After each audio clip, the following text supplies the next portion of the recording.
Well, good morning, everybody. This is Jenny at Harp and Shamrock Croft, and I am out here this morning out in the growing area, and I've just been thinking about some things that I just wanted to talk to you guys about. So, there's one of our kitties just, I don't know, whining. She wants some attention. But, so, been thinking about farming this time of year. And farming is a really hard job. Everybody knows that, and I'm not going to dwell on that. But farming in the fall and winter is particularly hard because there aren't a whole lot of things growing that people seem to want.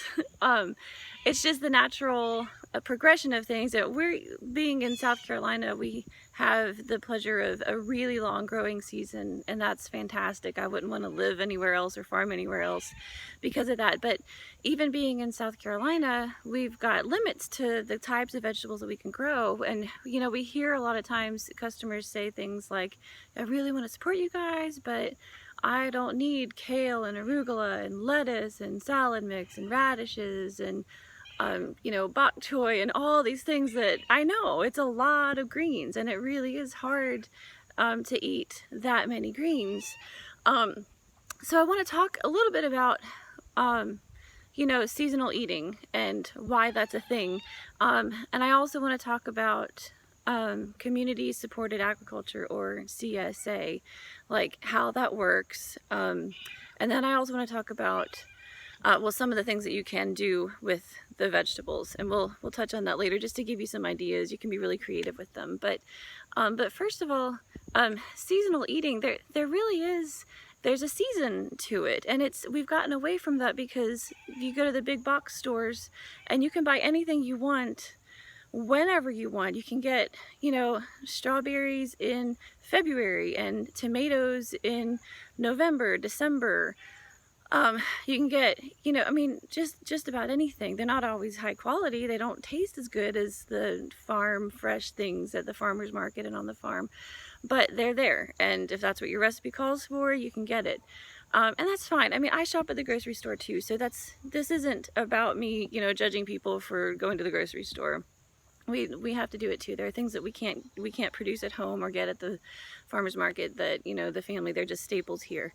But the thing about seasonal eating, especially with your vegetables and your fruits, is nature knows what your body needs. Nature knows, it knows what your body needs and provides it for you right there in your own backyard. And there really is something about the nutrients found in the soil in your area, and the vegetables, the chemicals in the vegetables. I said chemicals, that's a bad word in organic farming, but chemicals exist everywhere. So, but there is something to those vegetables that we grow, like the kale and the arugula and the salad and the turnips, and those things, nature is providing those right here. Just like if you think about animals foraging, the forest is providing the things that, the natural diet for the animals. And it's the same thing with farming. So think about that. Think about that it's not just, oh, I found this new recipe and it calls for, something crazy that doesn't grow around here. I mean, try cooking with the vegetables that are nearby. And you can get creative. You can just go to the farmer's market, see what they have, and then figure out how to feed your family that week instead of showing up with your list and only buying what's on your list. Branch out, try some new things. The second thing I wanted to talk about was community supported agriculture, or CSA. It's a program. They can run in different ways. Different farms can co-op with other farms, or they can have you just commit on a weekly basis or a monthly basis. Our CSA, it's basically community supported agriculture, means that you are investing in the farm and you are providing the funds for that farm to produce later on. So you pay now and you get your product later. And it's not just about buying your vegetables or your fruit or your meat or eggs or whatever goes in them. It's about being a part of the farming process. A lot of people don't want to do this or can't do this. And so they are playing a part, they're playing a role and partnering with the farm. And that makes us really different from the big box grocery stores where you just go and you pick up what you need when you need it, and and then you leave. It makes the whole community work together if you think about that, if you think about how you are actually participating in the farming process. So what that means is, you're pledging your dollars basically, and then you're getting something in return later on. It's a great deal for everybody. Come January, it's going to be time for us to start buying our seed and our compost and our soil amendments, and you know, we have to heat the greenhouse to keep the plants alive for several months. A lot of people don't know this, but tomatoes start in January and February, long before people are shopping at the farmer's market.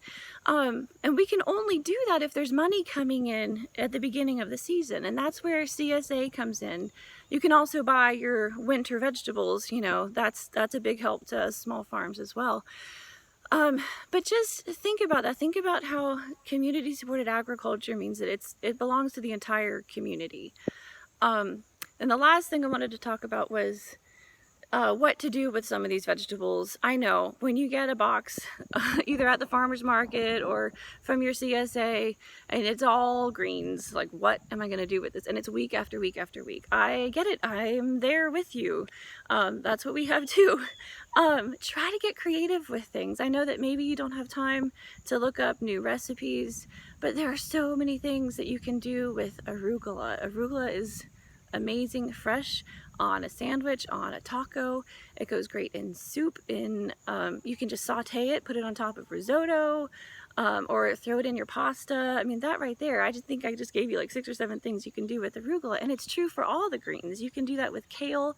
I love kale in soup. You can even juice things if you're tired of eating leaves. Radishes, that's another one.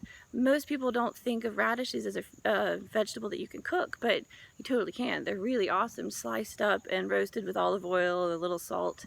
And you can even eat the greens. I've made radish green pesto before that was a real hit with everybody in the family. So, we do the best that we can, branching out and trying to grow other vegetables. It's been a really tough year here. This is your first year on the brand new farm, and so it was quite a transition for us, but we did it. We've got so many things going on here, and and we thank you for your support. It was just a rough year with the long periods of drought, really high temperatures.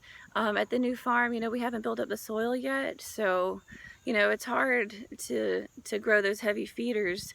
Our tomatoes caught blight this year, so if you remember what I was saying earlier about tomatoes, and you still put in all that work. You start your seeds in January, February, and you baby those things, you repot them, and then for months we heat them in a greenhouse, and then you finally put them in the ground, and they grow for another month or two, and then they get blight and they die. So farming is just, I don't mean to complain about it because we love it, but it's harder than most people realize it is. And so I'm not here to complain. I love it. Paul loves it. Most of our kids love it. And we appreciate our customers so much. It really means the world to us to see you guys at market and see you here on the farm.